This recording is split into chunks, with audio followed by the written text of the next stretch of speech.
Sveiki visi.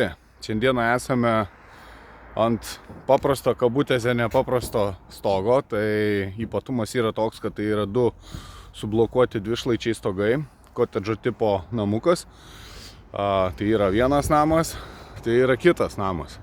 Architektūriškai kaip ir atrodo viskas paprastai, bet yra vienas niuansas. Juos sieja įlaja.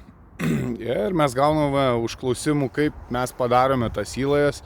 Ir prašė, kad pasidalintume, kokią metodiką mes darome tos stogus. Tiksliau gal ne stogus, o įlajas. Tai šiandieną tom noriu ir pasidalinti. Kaip matote, stogelis dar nėra pilnai 100% užbaigtas. Todėl esam pasidėję kai kurios dar stogo elementus, užlipimus.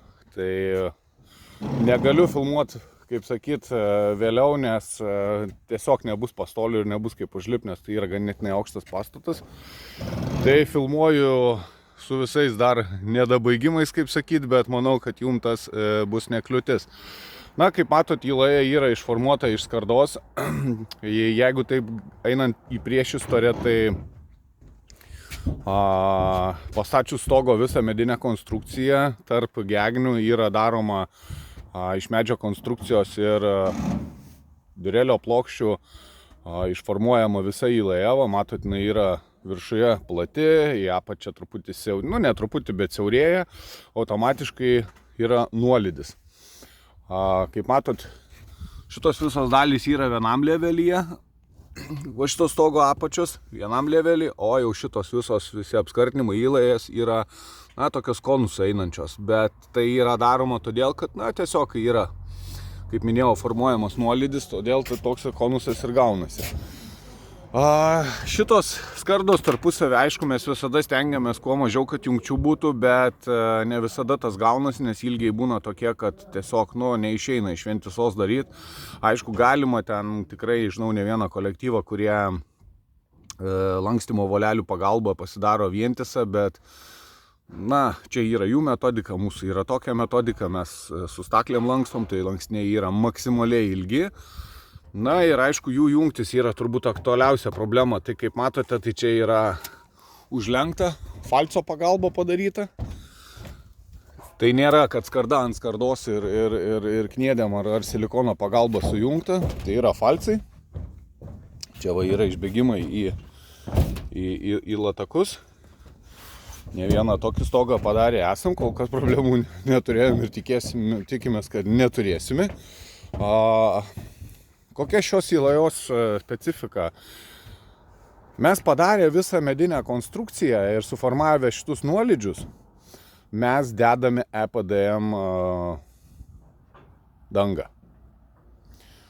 Tada yra užleidžiamos plėvelės, suleidžiamos į įlają visi kiti elementai ir taip toliau. Tai jeigu toks atsitiktų ateities perspektyvoje dalykas, ko niekas nenorėtų, tarkim, pradėtų bėgti.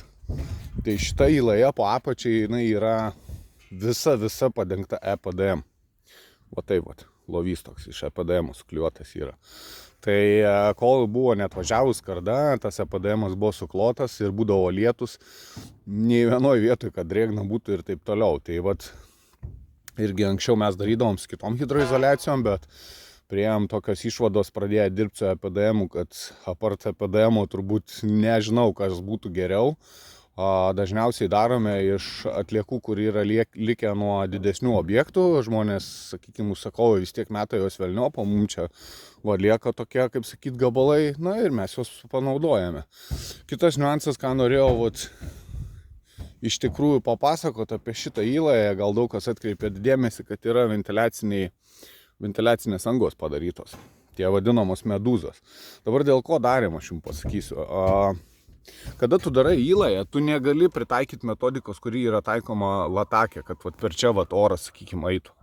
Kadangi gerai, mes žiemas turime tokias, kokias turime dabar, bet jeigu prisnigtų ar kažkas, gali kupeta net sniego būti, ta prasme, žinot, nutirpo sniegas, nuo latako nubėgo, o šičia viskas yra šitoj krūvoj, šyla, šala, čia tos krūvos gali kauptis ir taip toliau. Be abejo, išeitis šildomi tenai ir taip toliau tikrai yra opcijų, bet tarkim, jeigu mes pasiliekam prie tokio paprasto varianto, ką mes čia dabar turim ir savaiminio ištirpimo, tai tikimybė, kad jeigu mes paliksime čia oro praėjimus, tikimybė tikrai yra didelė, kad tiesiog per tuos visus tarpus pradės drėkti, bėgti ir taip toliau.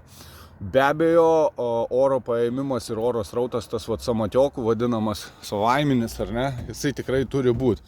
Bet, kaip minėjau, tų nenorime kažkokių čia skylių turėti, nes tai yra vientisos detalės ir praktiškai viskas čia yra užaklita. Ir po skarda turbūt jau visi žinom, kad vasarą tikrai būna didelės temperatūros. Tai mes tiesiog dedam pagal nustatytus skaičiavimus, kiek vienai medūzai reikia, kiek jinai pajėgi, ta prasme, kokį plotą ventiliuoti. Tai vat oro paėmimus mes padarėme per va čia, kad stogas visas ventiliuotųsi. Na ir kaip matote, kraigai yra pokraiginės detalės, kurios yra su skylutėm. Tai yra original. Ventiliacinis tašelis yra 5 cm, ne 2,5, ne 3, ne kažką ten mažiau, o lygiai 5. Aš pasistengsiu dabar užlipti, jums gal parodyti. O va, ventiliacinis yra 5, grebiestas yra 3. Tai yra 8 cm nuo plėvelės iki stogo dangos, ta prasme. Tai kad tas oro srautas, ta prasme, vaikščiotų. Pokraiginės detalės, kaip minėjau, originalios yra su ventiliavimo angomis. Na ir iš viršaus vaizdas yra į lajos štai toksai. Plius dar kas irgi toks truputėlį iššūkis buvo, nes šiaip kiek darydavom šitų stogų niekada to nereikalaudavo. Dabar žmogus, ta prasme, pagal vidaus išplanavimą užsimanė veliuksų. Tai vėlgi, žinot, Hyloje sniego galimos krūvos ir taip toliau. Tai vat, sudėjom irgi veliuksus. Labai apačią negalėjom jų leisti, bet kiek galėjom, tiek nuleidom. Viskas yra užfalcuota. Jokių nėra ten, kad, ta prasme, būtų skarda ant skardos. Čia yra originaliai va tik išta. Speciali detalė klasikui. Toliau yra visur falci. Jokio nėra, kad skarda ant skardos, tarkim, būtų.